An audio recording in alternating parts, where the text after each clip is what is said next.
रामू अपने लाल लाल टमाटरों को देखकर खुश हो रहा होता है।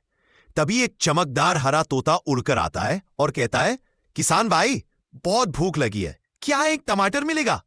रामू तुरंत मुस्कुराकर टमाटर तोड़कर दे देता है। तोता टमाटर खाकर खुश होकर बोलता है, तुमने मेरी भूख मिटाई है, अब तुम्हारे सारे टमाटर सोने के हो जाएंगे। तोता पंख फड़फड़ाता है, देखते ही देखते सारे टमाटर चमकते हुए सोने के टमाटर बन जाते हैं। रामू उन्हें बेचकर कुछ ही दिनों में गांव का सबसे अमीर आदमी बन जाता है।